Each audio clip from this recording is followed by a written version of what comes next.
So, today we're diving into Law 2. Never put too much trust in friends, learn how to use enemies. Sounds like something out of Game of Thrones, doesn't it? Totally. But it's also the kind of advice that feels, I don't know, a little uncomfortable. Like, are we supposed to start distrusting everyone? Not exactly. It's not about distrusting everyone. It's about being realistic. The law reminds us that friendships can get complicated because emotions and expectations are involved. Okay. But when you say don't trust friends too much, what does that even look like in regular life? Let's start with a story. Do you remember Maya from my office? Oh yeah, didn't you two work closely on a big project last year? Yep. So here's what happened. When I got promoted to team lead, Maya and I were super tight. I trusted her completely because we'd been friends since we started at the company. Naturally, I made her my go-to person for handling tasks. That sounds logical. She's your friend, and you know her well. What went wrong? At first, everything was great, but over time, I noticed she started slacking, showing up late to meetings, missing deadlines. When I brought it up, she'd say things like, "Oh, come on, you know me. We're friends, don't be so hard on me." Oh, so she started taking advantage of the friendship? Exactly. And it got worse. When a client issue came up and the higher-ups asked who dropped the ball, Maya was quick to say, "I only did what he told me." Wow, she threw you under the bus? Yep, that's when I realized I'd put too much trust in her. Our friendship blurred the lines, and it hurt me professionally. That's rough, but it makes sense now. Friends might not always have the same motivations or standards you do. Right. And it's not just about work. Think about personal life. Have you ever lent money to a friend and things got weird? Oh, absolutely. I lent 2,000 to my old roommate Alex a couple of years ago. We were close, so I didn't even make him sign anything. I just trusted he'd pay me back. And let me guess, he didn't? Not only that, but he started avoiding me. He wouldn't answer my texts, and when I bumped into him, he'd act like I was the bad guy for bringing it up. Classic. That's another thing about friends. They can feel entitled. They think the relationship gives them a pass. Okay, I get the point about being cautious with friends. But what about enemies? How are they supposed to be useful? Glad you asked. Here's the thing. Enemies are often more reliable in certain situations because their motives are clear.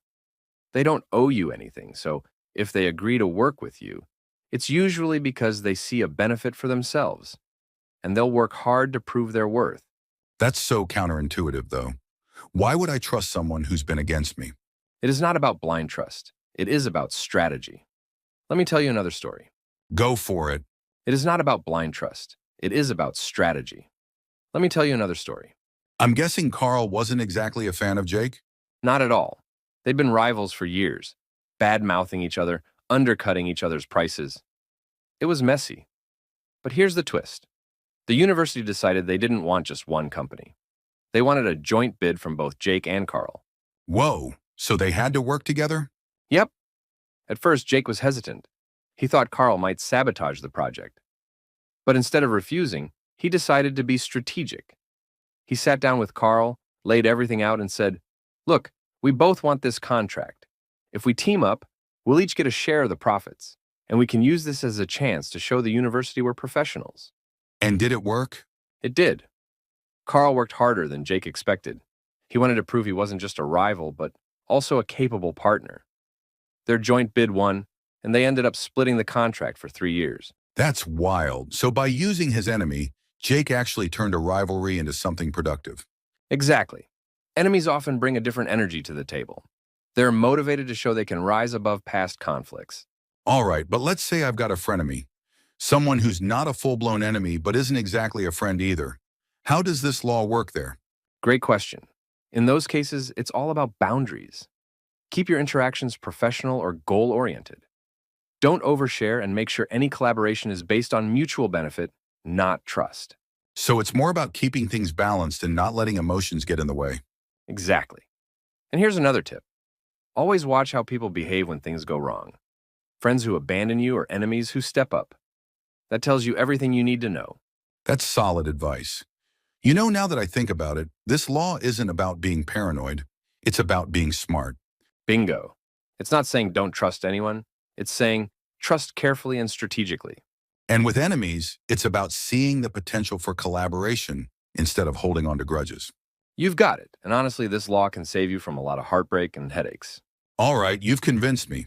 I'm going to take a closer look at how I trust people and maybe even rethink how I see my so-called enemies. That's the spirit. Power isn't just about control, it's about knowing how to navigate relationships. So what's the next law? Oh, you'll love it. But that's a conversation for another day.